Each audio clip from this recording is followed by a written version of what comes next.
El castellano dio sus primeros bajidos, al decir de Dámaso Alonso, en un monasterio riojano de nombre mítico, San Millán de la Cogolla.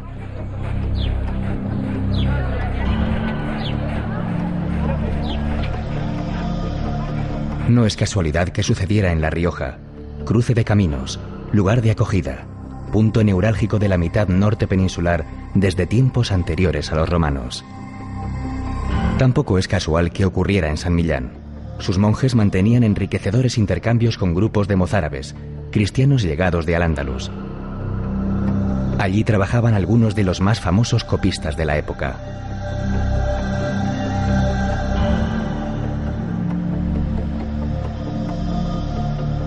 Dos arcos visigodos de herradura se hallan en el origen de Suso, en cuya dura piedra los monjes tallaron más de un centenar de sepulcros para su propio enterramiento.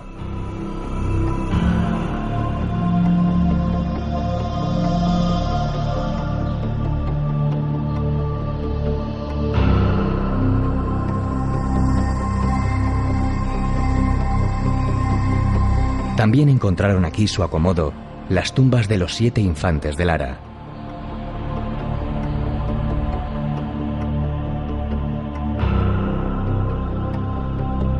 Entre las paredes de Suso es posible evocar al monje anónimo que en el siglo X copiaba en latín sus glosas emilianenses cuando tuvo la necesidad de hacer al margen unas anotaciones. 43 palabras fundacionales en la lengua que se hablaba popularmente.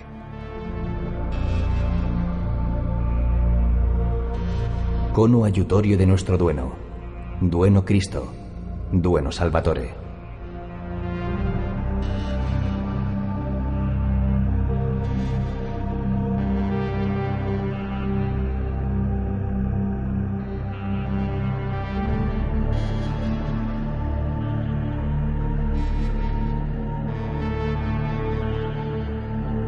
Si Suso había emergido al abrigo de San Millán, de quien guarda la tumba, Yuso, el monasterio de arriba, lo hizo al amparo de sus restos.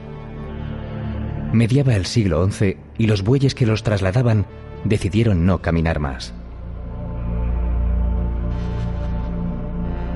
Pocos años después, en 1076, la comunidad de monjes benedictinos depositaba amorosamente, en el espacio sagrado que García de Nájera había mandado levantar, la arqueta que los contenía.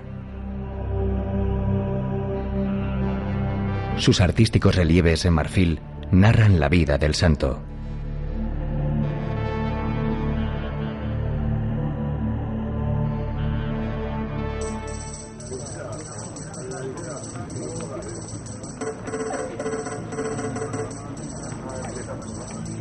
El sábado siguiente a San Antonio de Padua, que es el 13 de junio, una romería compuesta exclusivamente por hombres se dirige a la cueva donde vivió San Millán.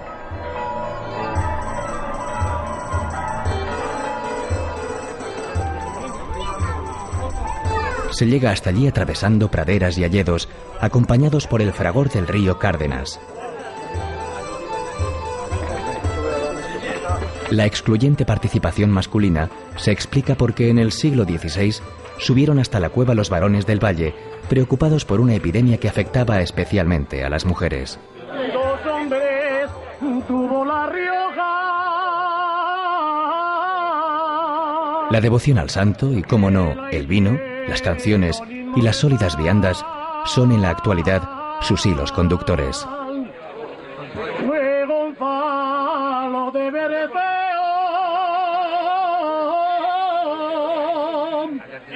y el glorioso San Millán.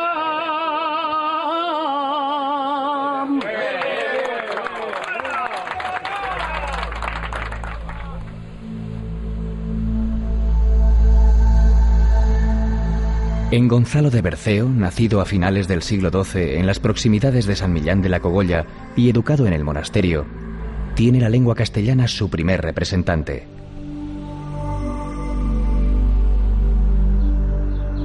Su magna obra está compuesta por más de 14.000 versos y redactada en cuaderna vía, es decir, en versos de 14 sílabas agrupados en estrofas de 4.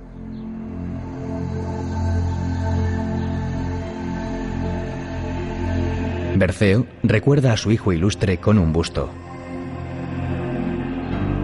La inmortalidad de su nombre corre pareja con el aire recoleto, casi medieval, que se respira en este valle alto del río Cárdenas, que tanto trabajo cuesta dejar atrás.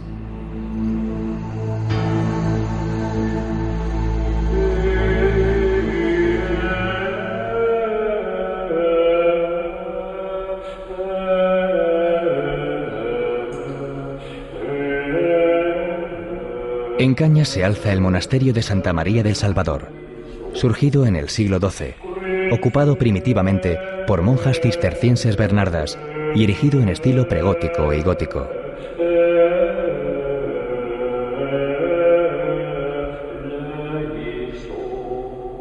En su iglesia destaca el retablo mayor, obra renacentista atribuida a Guillem de Holanda, y el crucificado de la capilla mayor, expresiva talla gótica.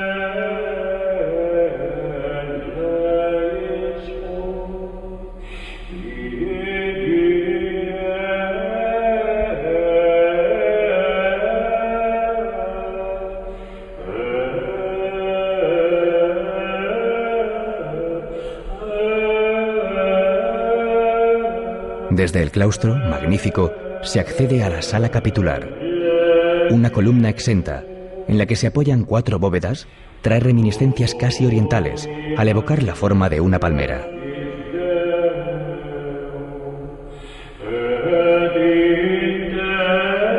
El cenobio femenino, habitado hoy por monjas cistercienses trapenses, acoge el enterramiento gótico de Doña Urraca, su auténtica alma mater.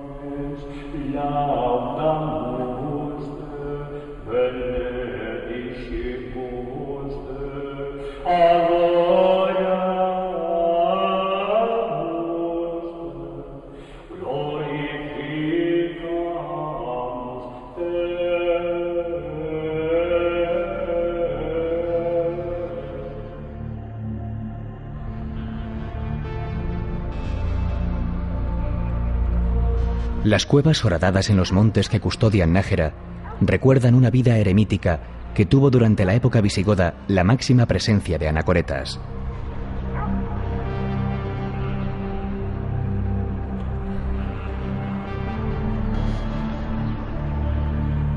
En la iglesia del monasterio de Santa María la Real, un dramático calvario en el que destaca el Cristo gótico corona el retablo mayor barroco, trabajado en nogal bañado en pan de oro.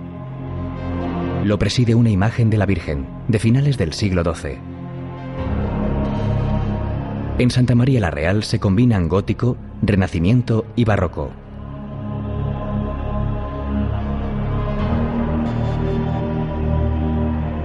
Este monasterio es, junto a San Millán de la Cogolla, el otro eje fundamental de la historia artística, religiosa y política del reino cristiano de Navarra durante los siglos X y XI.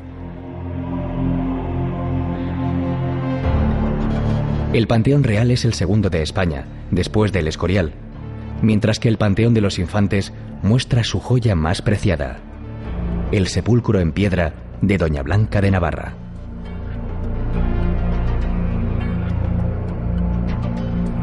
El emperador Carlos I contribuyó a la construcción del claustro plateresco de los Caballeros, visitando las obras en diversas ocasiones. Los benedictinos la habitaron hasta mediados del siglo XIX y tras ellos vinieron los franciscanos, que permanecen en la actualidad. Una magnífica puerta plateresca, así como las tracerías del claustro increíblemente labradas, culminan la contemplación de la historia y el deleite de los sentidos. La lengua, una vez más, sale a nuestro encuentro. De la afamada y bien nutrida biblioteca de Santa María la Real, tomó prestados Alfonso X el Sabio numerosos volúmenes, que le sirvieron para redactar la Crónica General de España. Cuentan los que de esto saben, que nunca los devolvió.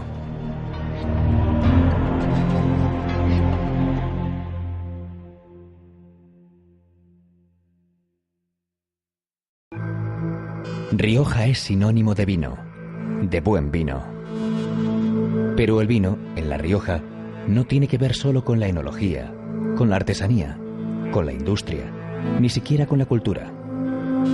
El vino es una manera de entender la vida, una cálida, reconfortante hospitalaria manera de entender la vida.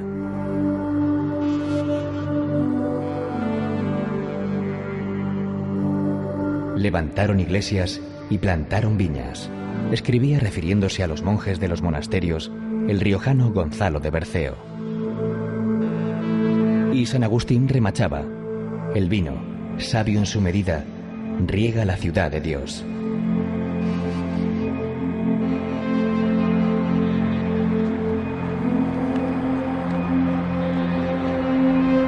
En Briones se alza el Museo de la Cultura del Vino. El recorrido por sus 5 salas de exposición permite una profunda y divertida inmersión en la historia del vino, que es, en cierto sentido, la propia historia de la humanidad. Los utensilios más cotidianos, como vasos, barricas, prensas, botas, sacacorchos o carros, se entremezclan con verdaderas obras de arte. Todo ello bajo la amable supervisión del omnipresente Dios Baco.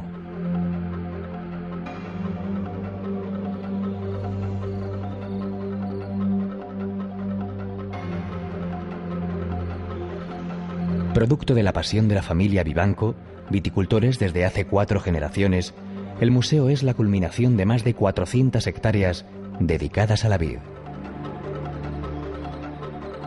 En toda esta cultura vinícola, la bota de piel ocupa un lugar principal. Boteros riojanos elaboran estos recipientes cálidos y moldeables, cercanos y de buen tacto, que para que se conserven bien deben estar permanentemente envinados, es decir, ocupados por buen vino.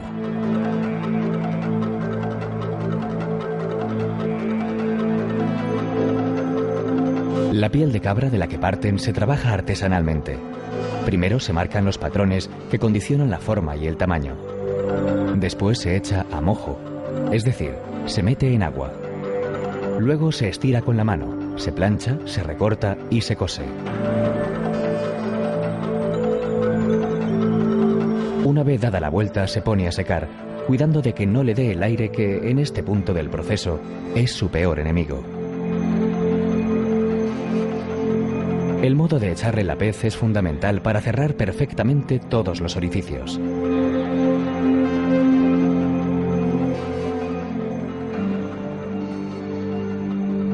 Una vez terminada, la bota debe estar siempre a punto para correr de mano en mano, acompañando unos buenos pimientos, chorizos, picadillo de lomo, pochas a la riojana o, para no salir de los viñedos, unas exquisitas chuletas de cordero al sarmiento.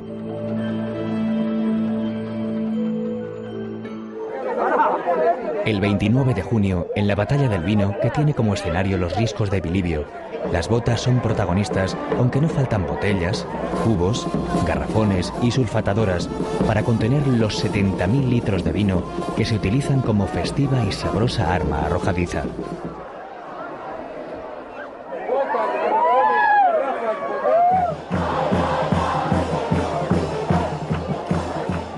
La tonelería es la otra artesanía imprescindible en el proceso del vino. La madera de roble es la materia prima esencial. A sus tablas o duelas se les da una ligera curvatura colocando en la base fondos planos. Para mantenerlas unidas y en la posición correcta se utilizaban unos aros de hierro. Con el fuego que sale de la boca de un horno de tierra se consigue que la madera se haga más flexible y se pueda trabajar mejor. Entonces, mediante un torno, se ejerce presión sobre las duelas, que van ajustándose con arcos o cinchas cada vez más fuertes. Para ayudarse en su tarea, los toneleros cuentan con la azuela, el martillo y su inteligencia. Porque hacer un tonel que aporte al vino exactamente lo que requiere y además no permita escapar ni una gota, tiene una ciencia que en muchos casos se ha transmitido a través de generaciones.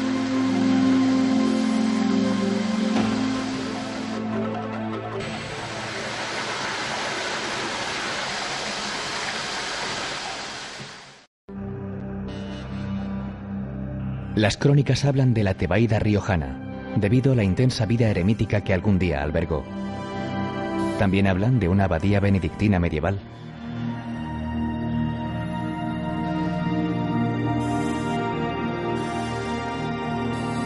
Lo que hoy encuentra el viajero que visita el monasterio de Valvanera, elevado en un gratísimo paraje, Es una iglesia gótica de finales del siglo XV, un edificio reedificado en el XIX tras un demoledor incendio, y lo que es más importante, la imagen de Nuestra Señora de Valvanera, patrona de La Rioja.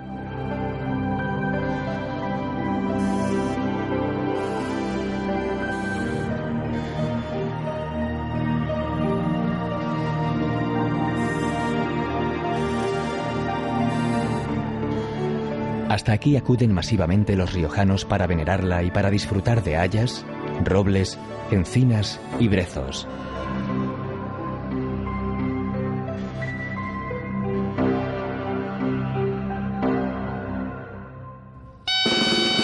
Anguiano, otra cita imprescindible por estos parajes, tiene una doble convocatoria. La del 22 de julio y la del último sábado de septiembre.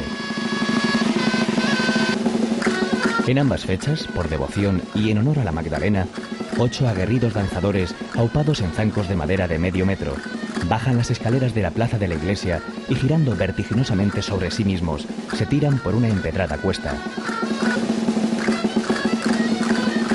Los giros interminables de los danzadores adquieren volumen y color con las largas sayas que portan, hinchadas al viento.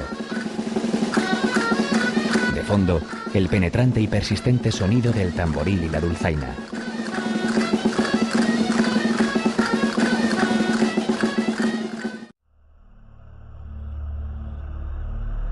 El camino de la lengua castellana discurre por estas tierras paralelamente al de Santiago. Ambos confluyen en Burgos.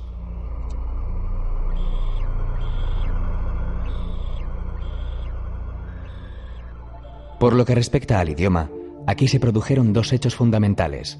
La primera edición, en 1499, de la tragicomedia de Calixto y Melibea, la popular Celestina, y en 1554, la edición de La vida del Lazarillo de Tormes y de sus fortunas y adversidades, el libro fundacional de la picaresca española. En cuanto a la ciudad, su faro, emblema, guía y sentimiento es la catedral, obra privilegiada del gótico ojival que empezó a construirse en 1221, culminándose 500 años después.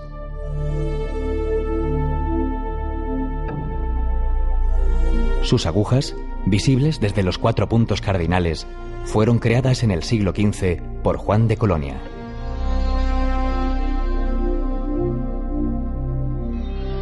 La fachada de la Catedral de Burgos desarrolló por primera vez en España el naciente concepto de la estatuaria decorativa gótica, reflejado en un conjunto de más de 60 estatuas que Dionisio Ridruejo calificó de verdadero pueblo de piedra.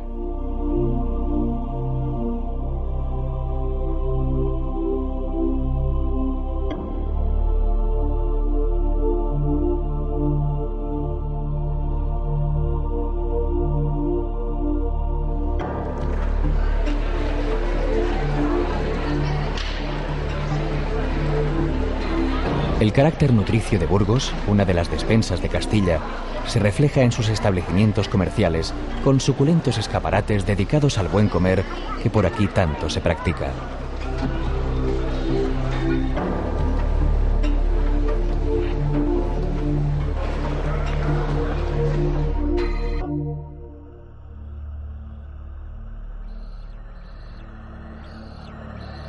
Llegados a este noble asentamiento, seremos testigos de los pasos iniciales del Condado de Castilla si nos acercamos a su colegiata de San Cosme y San Damián.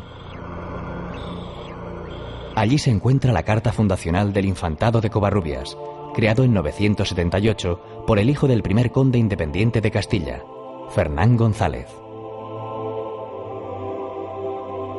En esta misma solemne fábrica gótica del XV reposan los restos de una treintena de históricos personajes.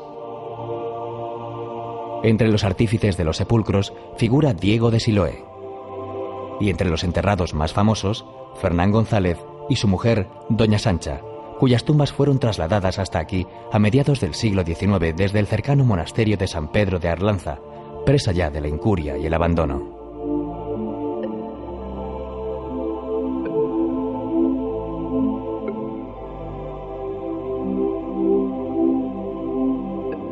La verdadera joya de la colegiata es el tríptico de los Reyes Magos, espléndida obra hispano-flamenca atribuida a Gil de Siloé.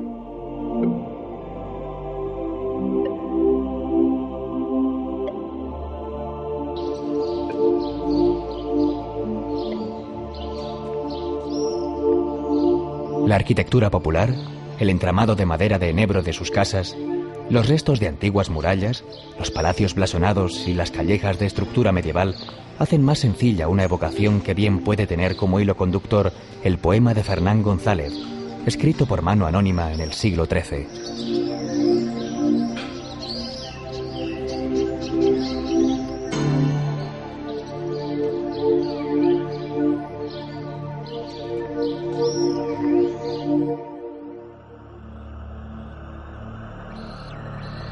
No está en la abadía de Santo Domingo de Silos el códice que contiene el penitencial con las más de 300 anotaciones en lengua romance efectuadas en el siglo XI para facilitar el trabajo de los confesores. En el XIX, el Museo Británico de Londres adquirió las glosas silenses en pública subasta. Allí pueden verse junto a otras obras maestras del arte mundial. Pero sí está su claustro de 2 pisos, una de las más bellas muestras del románico, con capiteles de influencia mozárabe llenos de historias delicadamente labradas y un deslumbrante artesonado de madera policromada.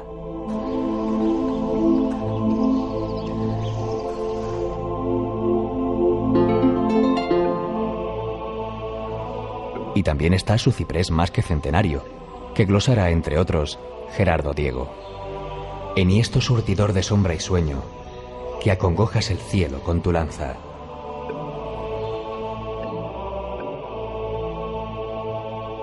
Y están los rezos de los monjes benedictinos elevados en canto gregoriano, y la iglesia neoclásica de Ventura Rodríguez, y la hospedería, solo para hombres.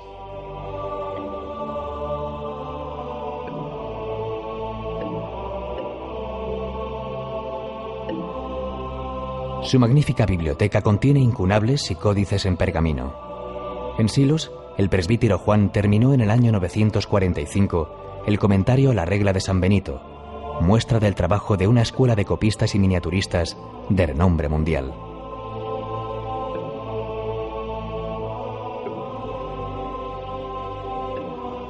La botica, rebosante de tarros de exquisita cerámica de Manises y Talavera, nació para atender las necesidades tanto de los monjes como de la gente del pueblo.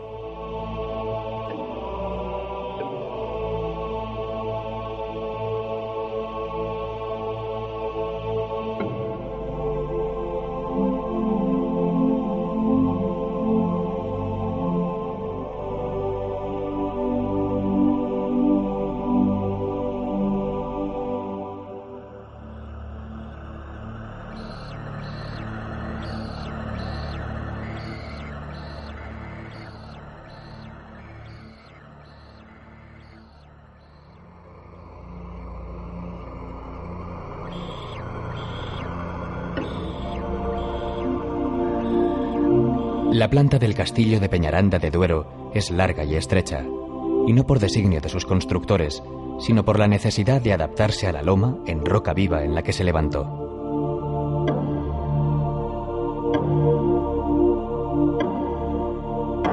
Sobre ella emerge, sólida y poderosa, la cuadrada torre del homenaje, dominando el dilatado paisaje castellano que se extiende a sus pies.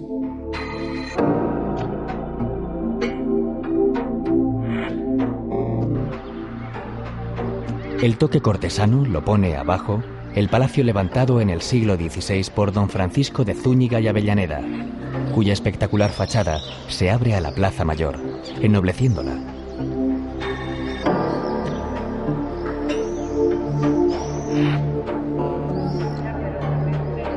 De gran elegancia es el patio interior, renacentista y florido, con doble piso de arcadas, así como su espectacular escalera y los artesonados y yeserías de gusto mudéjar.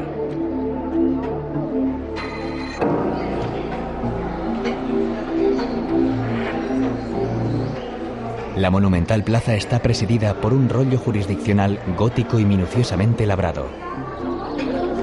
Gótica, del siglo XV, es también la colegiata de Santa Ana.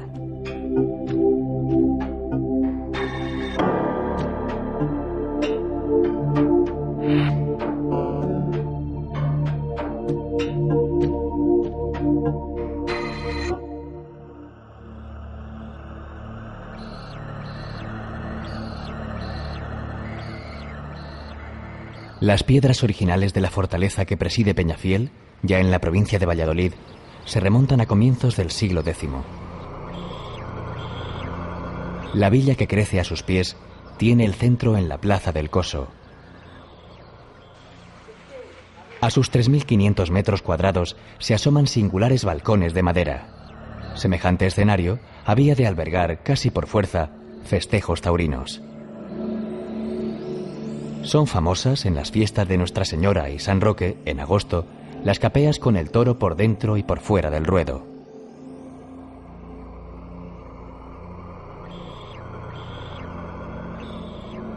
Entre las iglesias de Peñafiel figura la de San Pablo, de tiempos de Alfonso X, llamado muy justamente el Sabio.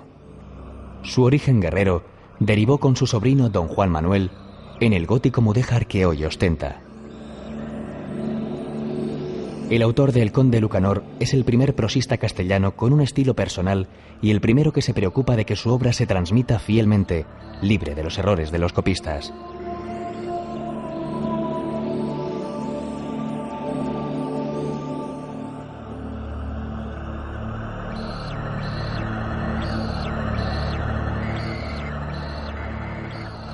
La Plaza Mayor de Valladolid, erigida en tiempos de Felipe II, marca el ritmo vital de la ciudad, de la misma manera que en los siglos XV y XVI marcaba casi el de España entera, ya que aquí se hallaba la corte, cuya pujanza corría pareja a la de la lengua que hoy estudian en su universidad miles de extranjeros.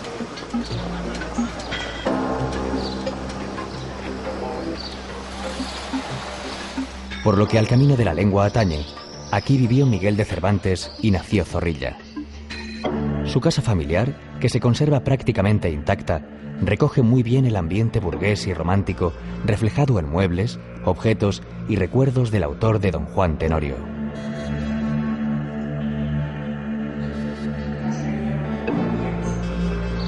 Siglos antes, en 1494, el cardenal Mendoza fundó en Valladolid el Colegio de Santa Cruz, cuya fachada está considerada como la primera obra renacentista de España. El objetivo de este colegio era el de ayudar a los hombres cuya pobre condición económica les impidiera seguir el sueño de dedicarse al cultivo de las letras. Bien podían hacerlo en la esplendorosa biblioteca, en la cual la importancia, el valor y la belleza de los volúmenes corren a la par de la magnificencia del mobiliario y las paredes que los albergan.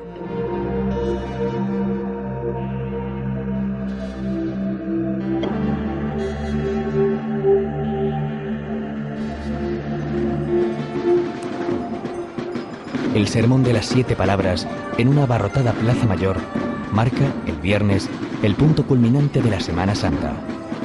Allí desfilan procesionalmente, entre otras imágenes, un sobrecogedor señor atado a la columna, el Descendimiento y la Veracruz, del genial imaginero Gregorio Fernández, así como la Virgen de las Angustias, conocida popularmente como la Virgen de los Cuchillos, de Juan de Juni.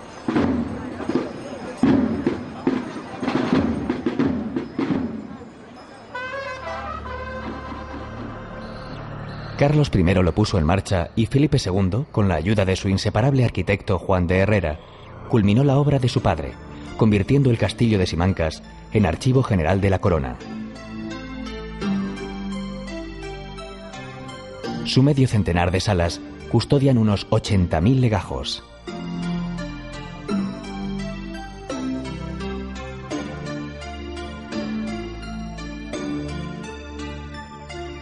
Las torres del castillo, rematadas por tejados de pizarra, destacan sobre un caserío que se mira en las aguas del Pisuerga.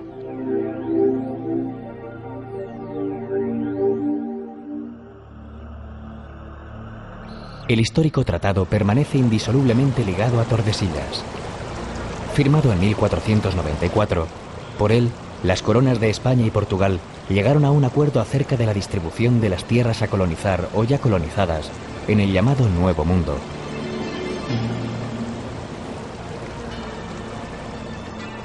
El monasterio de Santa Clara nació en el siglo XIV como palacio del rey Alfonso XI, pero pronto se convirtió por decisión de su hijo Pedro el Cruel en morada de una comunidad religiosa.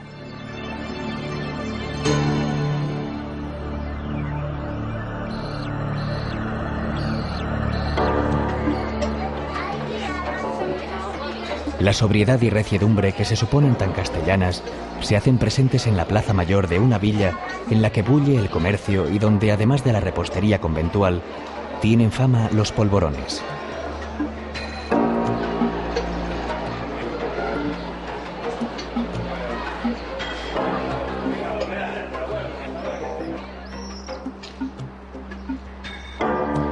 En la iglesia Museo de San Antolín se puede ver un espléndido retablo, legado pictórico de Felipe de Mena.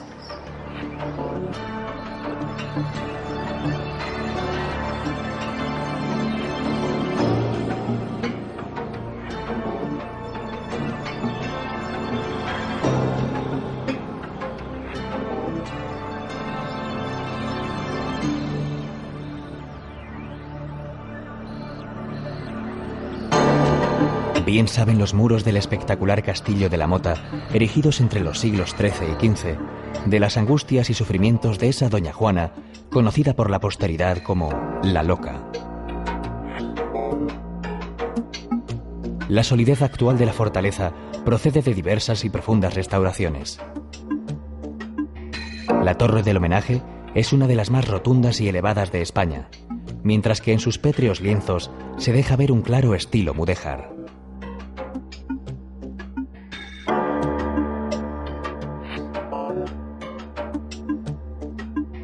A la Plaza Mayor de Medina, escenario de ferias, mercados, transacciones y vida, se asoma la restaurada colegiata de San Antolín. En su fachada se abre un balconcillo plateresco desde el que el sacerdote oficiaba la misa, de modo que los mercaderes pudieran el domingo cumplir con la devoción sin desatender la obligación.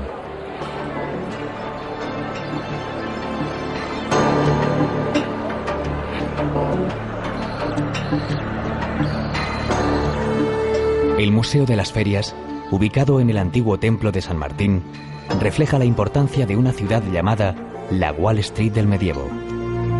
Algunas de sus piezas conforman la artística huella del comercio de libros e impresos en España.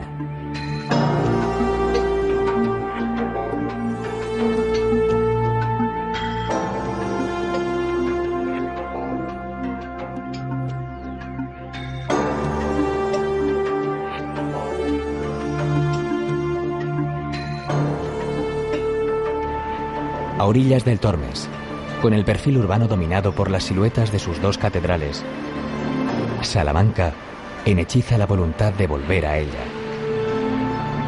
Así lo sentía Cervantes, y así lo sienten siglos después todos los que de la apacibilidad de su vivienda han gustado.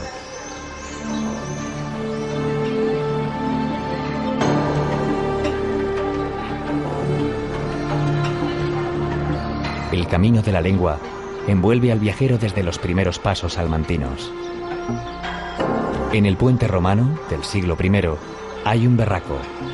Allí le dijo su amo al lazarillo: coloca la oreja junto al toro y escucharás el agua pasar, propinándole seguidamente un soberano coscorrón.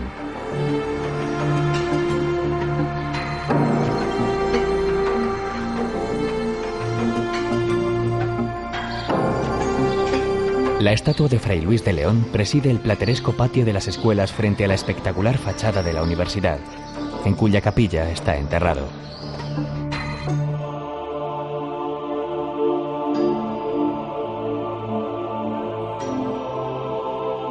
Por sus aulas transitaron San Juan de la Cruz, Góngora y Miguel de Unamuno, rector en tiempos difíciles del pasado siglo XX.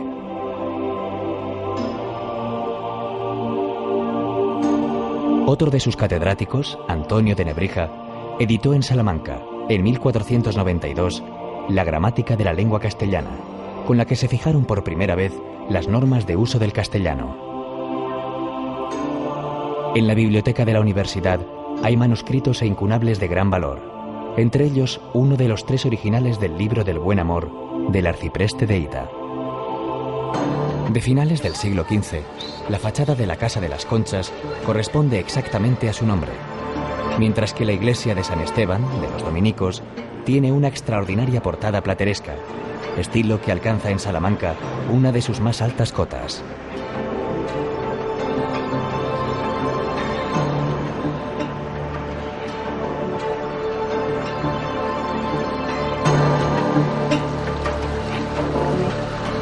El barroco se impone en el claustro de la clerecía, prolongándose en la Plaza Mayor, trazada por Churriguera en el siglo XVIII.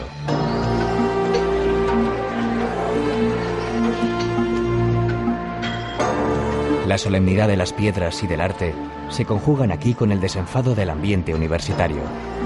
Miles de chicos y chicas estudian, viven y se divierten en una ciudad que fue también, al parecer, testigo de los amores de Calixto y Melibea.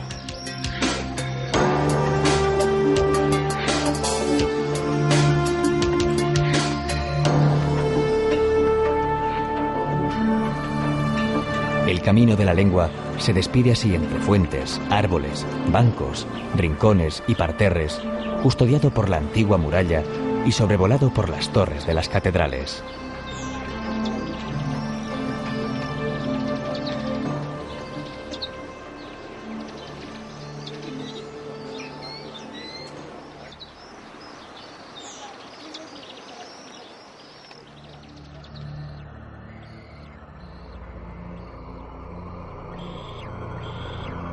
En los Cuatro Postes, desde donde se contempla una de las mejores panorámicas de Ávila y sus murallas, alcanzaron los familiares de Teresa de Cepeda y Ahumada a la santa y a su hermano, dispuestos a correr aventuras y entregar a Dios cuerpo y alma. Ese carácter decidido y apasionado la acompañó durante toda la vida, parte de la cual discurrió en la ciudad de su nacimiento.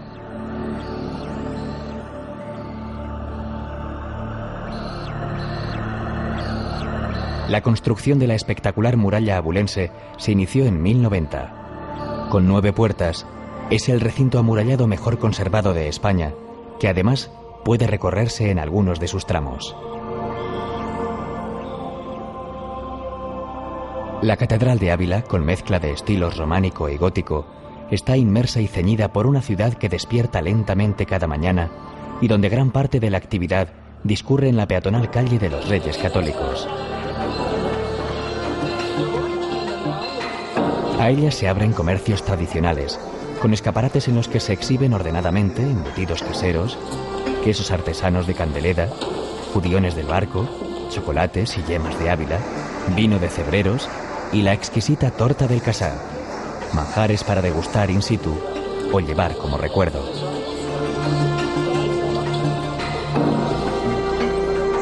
El viernes es un día especialmente recomendable para este cometido, ya que se monta un popular y suculento mercado de frutas, verduras y hortalizas.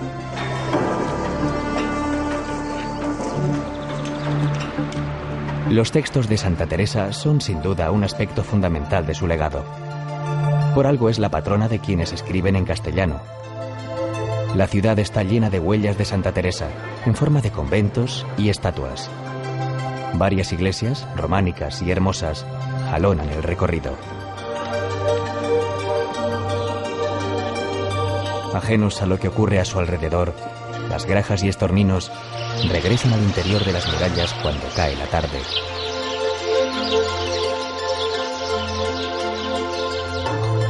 Todas estas piedras y otras monumentalmente dispuestas se vivifican en Ávila, donde el pasado, la historia, las leyendas y el arte toman así cuerpo ante los asombrados ojos de miles de espectadores.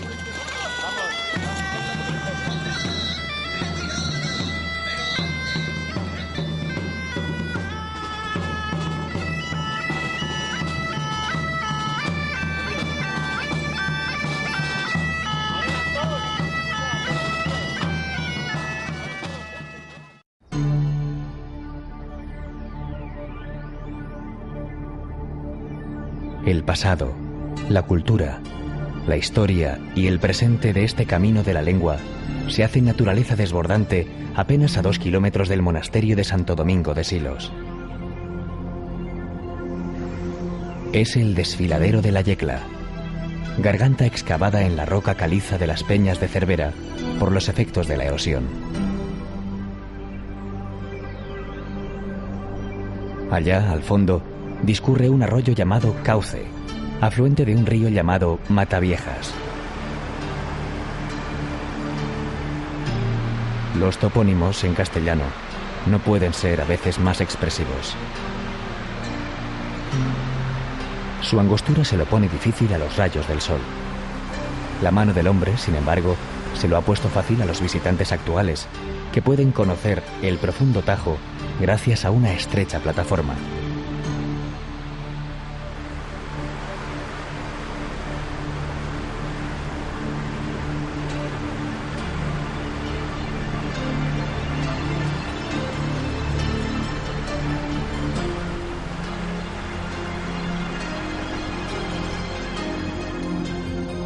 Los cielos de la Yecla están surcados por una nutrida colonia de buitres leonados que ha encontrado aquí su hogar y acomodo. Lo mismo que halcones peregrinos, águilas reales, gavilanes y azores. Hermosos nombres para sorprendentes ejemplares que atraviesan veloces las cortadas y se refugian en ellas.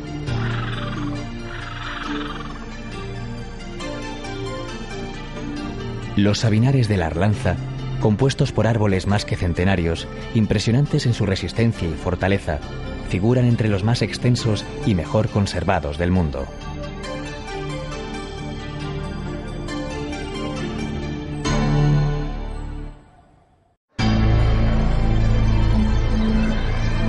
La recia Castilla no podía ser menos en cuanto a su gastronomía se refiere.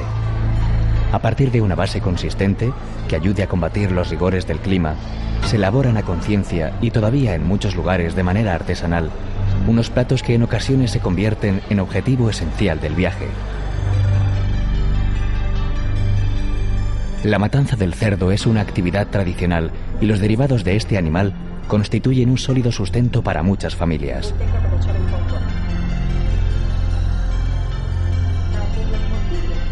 Las célebres morcillas de Burgos son un souvenir gastronómico imprescindible, así como el queso de Burgos, de oveja, fresco, blanco y sin corteza.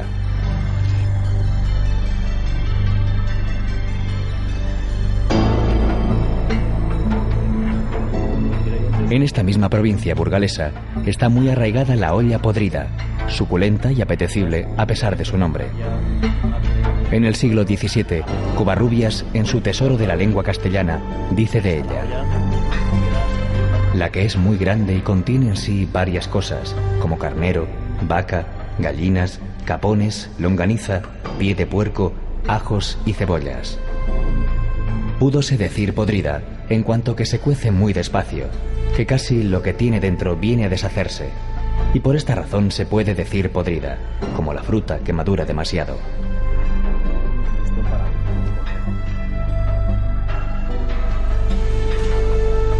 La sopa castellana sirve en muchos sitios como sólida introducción.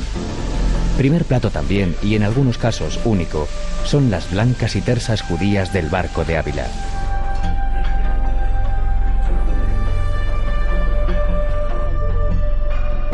Después, si se tiene fuerza para ello, puede venir un lechazo. Las carnes responden aquí a todo tipo de procedencias, denominaciones y variedades. Cordero, cabrito, chuletón, tostón, caldereta, cuchifrito. Todo ello bien regado por unos vinos que tienen en la denominación de origen Rueda, la más antigua de Castilla y León. Y de postre, una deliciosa repostería compuesta de amarguillos, polvorones, canelos, hojaldres, orejones, yemas y almendrados.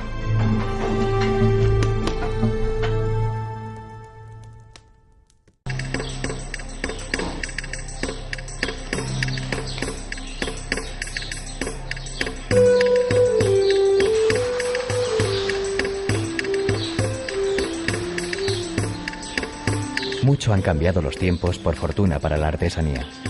En lo esencial, sin embargo, sigue siendo lo mismo.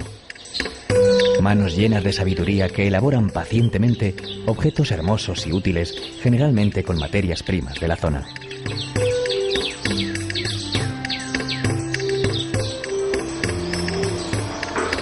De ese cambio participan plenamente los hermanos Indalecio, Manuel y Víctor Rodríguez. Su taller, Artesanos del Calzado, en Tordesillas, Valladolid, tiene hasta página web en internet.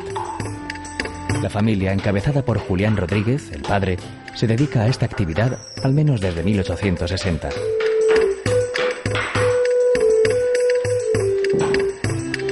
Fabrican el calzado por encargo, generalmente con piel de ternera.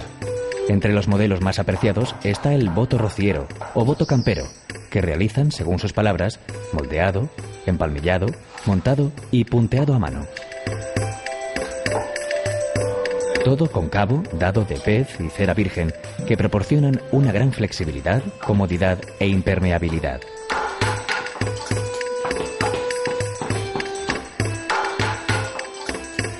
La piel, ligada al hombre desde el principio de los tiempos, es lo que utiliza también Miguel Ángel Martín Rodríguez. Su taller de repujado se encuentra en Aranda de Duero, Burgos. Para elaborar un trabajo que, una vez terminado, firma orgullosamente al fuego, se vale de instrumentos muy sencillos: escuadra, cartabón, compás, buril, bolas. La parte de atrás de la piel se llama carne. Es muy suave y sobre ella se traza el dibujo a realizar. La otra cara se llama flor. Durante todo el proceso, el cuero es humedecido por el artesano para poder moldearlo mejor. Con el buril y las bolas, reafirma los trazos marcados previamente y les va dando relieve.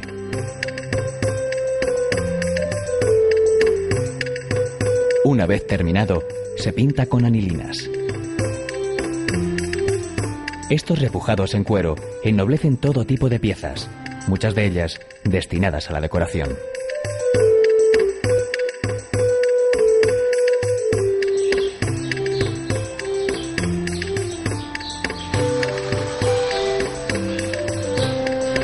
A la naturaleza acuden las mujeres de Navalosa, Ávila, en busca de la materia prima con la que elaborar sus preciosas gorras y sombreros.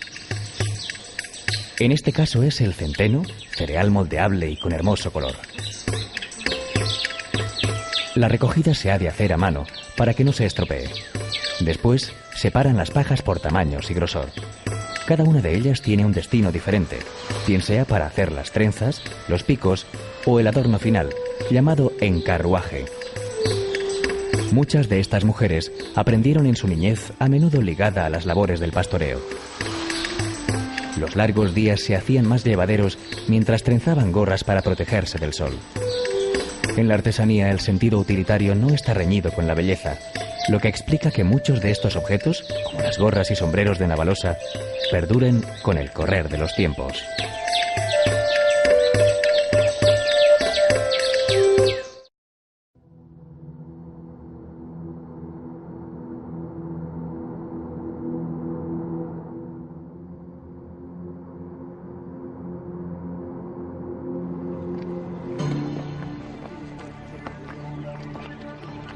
Desde un asiento labrado en la roca, vigilaba Felipe II las costosas, monumentales y prolongadas obras del monasterio de El Escorial.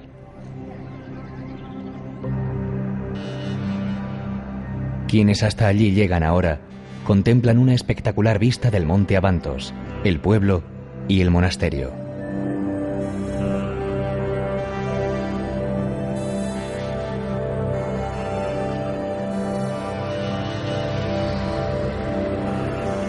Todo en El Escorial es pura simbología, empezando por su emplazamiento y terminando por su forma. Para el catedrático de la Universidad Complutense José Luis Avellán, el monasterio se concibió como un microcosmos que era al mismo tiempo templo, palacio, convento, colegio y biblioteca.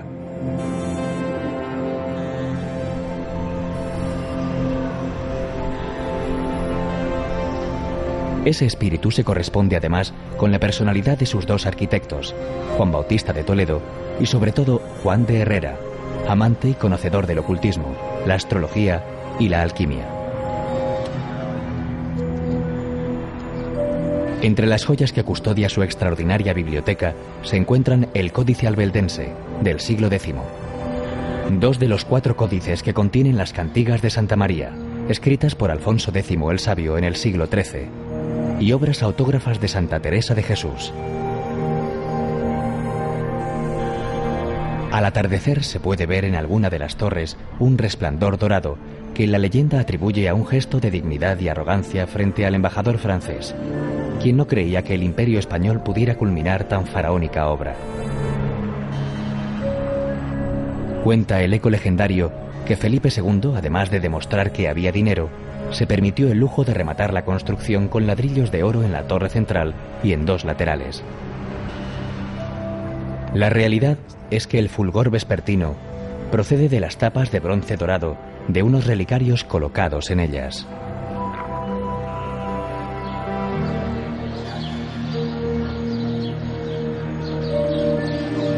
El pueblo, San Lorenzo de El Escorial, se separó del Real Sitio en 1793.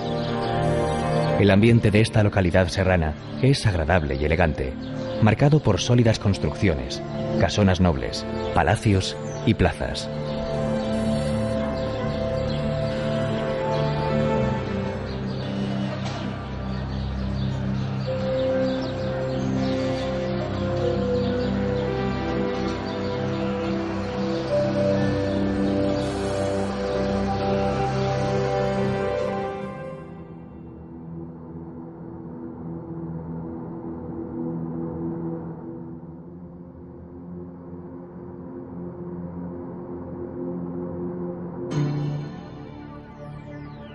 Tiene el castellano un escritor indiscutible y un libro de referencia, Miguel de Cervantes y su ingenioso hidalgo Don Quijote de la Mancha, la obra fundacional de la novela moderna. El camino del castellano ha de recalar por fuerza en Alcalá de Henares, donde en 1547 vio la luz el llamado Príncipe de los Ingenios. Aquí se conserva la casa natal, convertida en museo, que alberga una magnífica colección de ediciones cervantinas.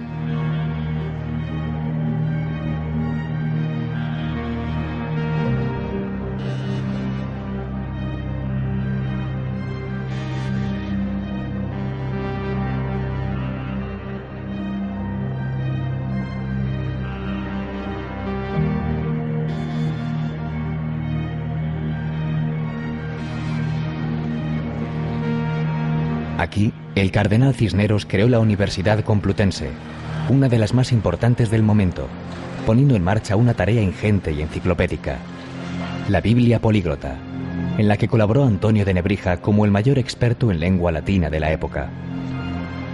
Ambos aquí murieron, 2 hombres renacentistas con empresas y sueños propios del Renacimiento.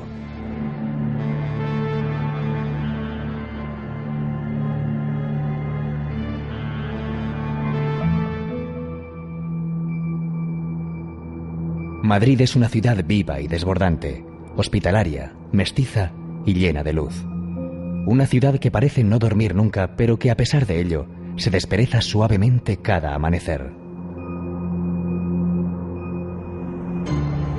El camino de la lengua castellana tiene en la Biblioteca Nacional uno de sus templos. Su frase emblemática, custodiamos todos los libros, insiste en ese todos, que son más de 3,5 millones de ejemplares. Sus fondos incluyen incunables y primeros tomos impresos en el siglo XV, además de manuscritos y archivos personales, fotografías, carteles y dibujos. Desde finales del siglo XIX, comparte con el Museo Arqueológico Nacional un monumental palacio, cuya fachada, en el caso de la biblioteca, se abre al Paseo de Recoletos, contiguo a la Plaza de Colón.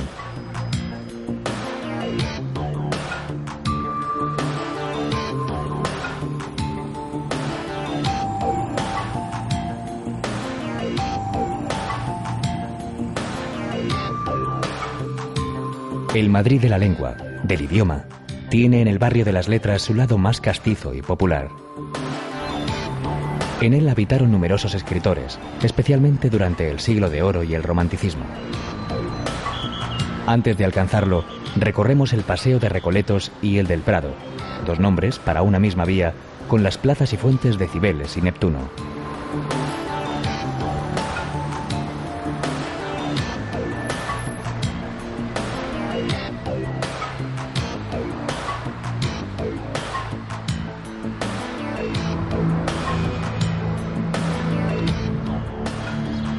En esta zona, la más elegante de la ciudad, dejaron su sello el rey Carlos III y sus arquitectos favoritos, Sabatini, Villanueva y Ventura Rodríguez.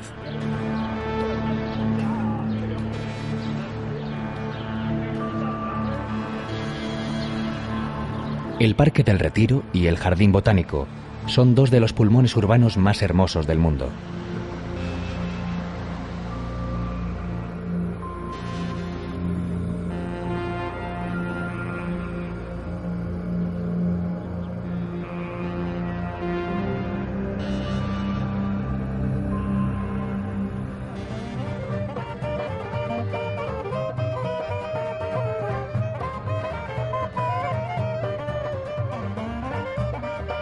El Retiro se convierte cada primavera en escenario de una multitudinaria feria del libro.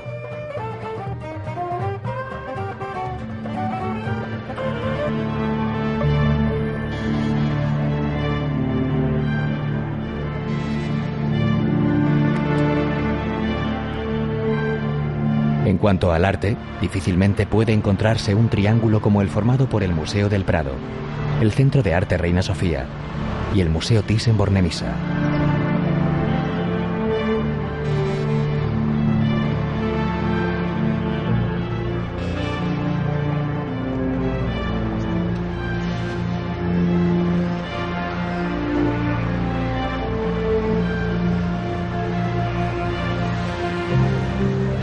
En la imprenta de Juan de la Cuesta se llevó a cabo en 1605 la primera edición de la primera parte del Quijote, custodiada en la Biblioteca Nacional. El barrio de las Letras conserva las huellas de numerosos escritores y de sus obras. Muchas de sus calles son peatonales.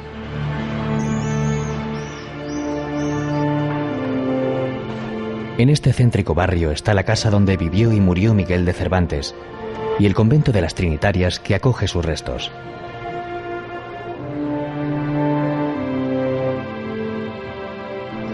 También la vivienda que alojó a Lope de Vega, enterrado en la iglesia de San Sebastián.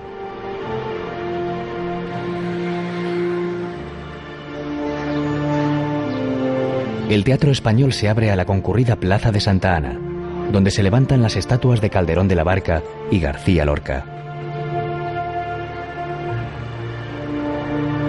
El Ateneo, en la calle Prado, nació en 1865 como sociedad científica, literaria y artística, y se ubica en un singular edificio modernista. El Callejón del Gato y sus espejos fue inmortalizado por Valle Inclán en Luces de Bohemia.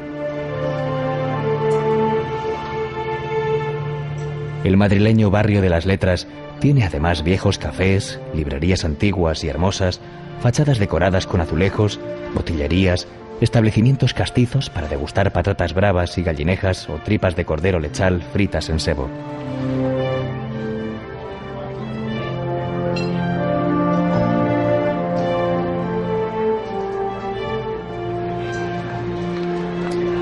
Y en el suelo, una sucesión de placas que reproducen frases de muchos de los escritores que nos han acompañado a lo largo de esta ruta de la lengua castellana.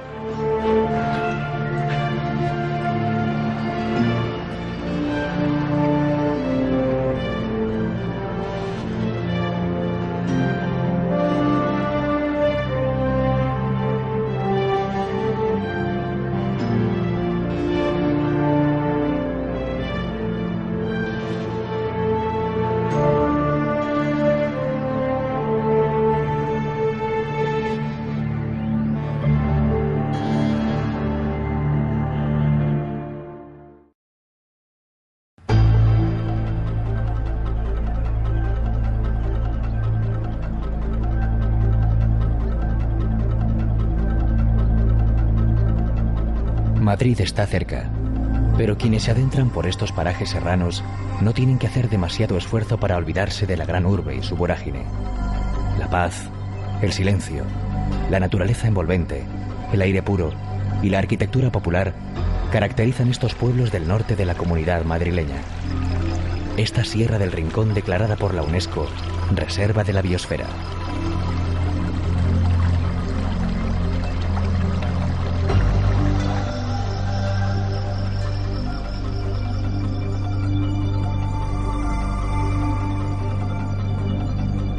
Dehesas y prados se conjugan con tierras de labor que aún se cultivan y con alturas cubiertas sobre todo de pinos. También está viva la actividad ganadera, rebaños de cabras que a veces, y por fortuna, obligan al automovilista a adaptarse a su ritmo.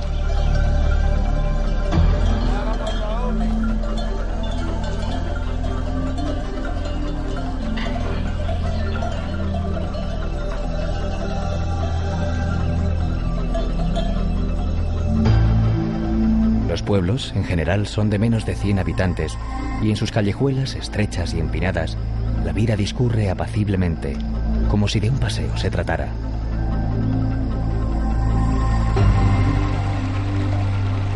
Uno de los tesoros más conocidos es el hayedo de Montejo, donde además de hayas hay acebos, abedules y robles, salpicados de helechos, hiedra y madreselva en los lugares más húmedos.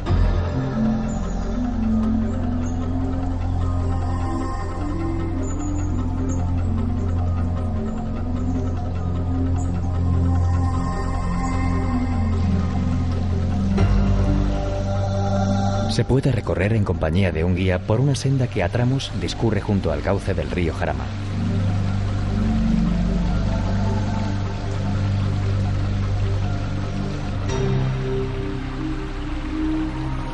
La caducidad de las hojas hace que este bosque, uno de los hayedos más meridionales de Europa, se muestre especialmente vivo, cambiante, multicolor.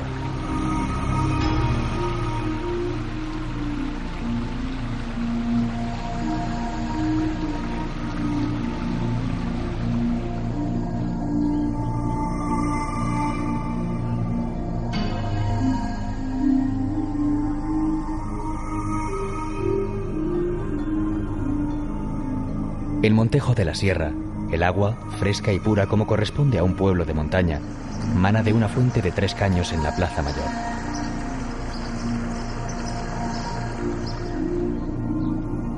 Sobre el caserío, destaca la espadaña de la iglesia de San Pedro.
Transitar por las carreteras de esta sierra resulta una verdadera delicia. La que lleva desde Pradena a Puebla de la Sierra ofrece unas vistas extraordinarias. Al llegar, tejados de color rojo y la iglesia de la Purísima Concepción nos dan la bienvenida.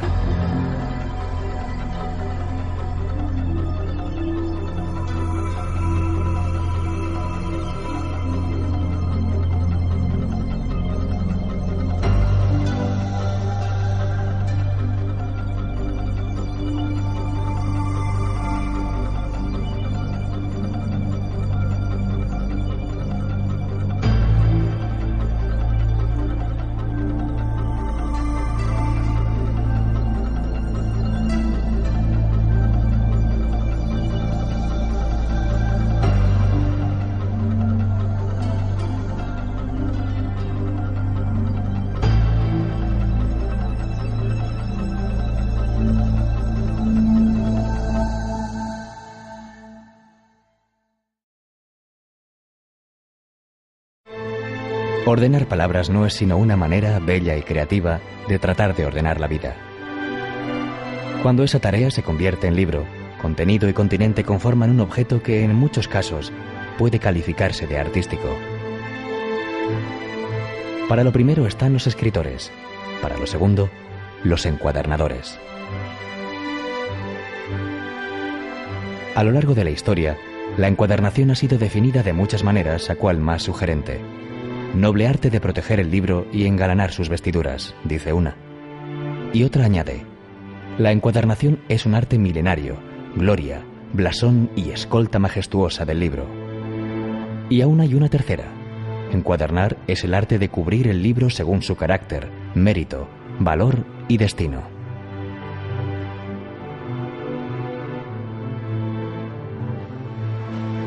Entre los nombres unánimemente reconocidos figura el de Antolín Palomino, definido por sus colegas como romántico, cariñosísimo y poco sujeto a horarios.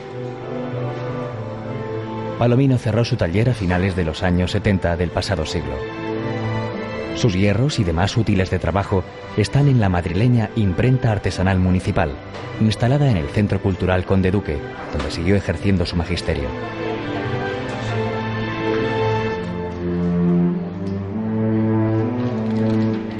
Plegar, alzar, coser, enlomar, encartonar, biselar, bruñir, dorar, jaspear, estampar. Esas son algunas de las tareas de hermoso nombre de los encuadernadores. Parece como si el oficio quisiera ponerse a la altura de la materia que trata. ¿Quién se resiste ante un libro encuadernado en marroquí negro, lomo con 10 nervios de clavo y entrenervios con dobles filetes dorados, guardas de seda roja y contratapas de ante negro?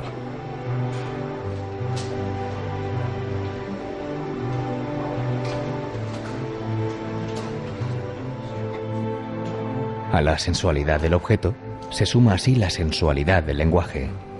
En nuestro camino de la lengua hemos recorrido algunas de las más importantes bibliotecas de nuestro país. En todas ellas, unidas indeleblemente a lo largo de los siglos, las palabras están arropadas por el trabajo milenario de unos encuadernadores que han sabido transformar su tarea cotidiana en obra de arte.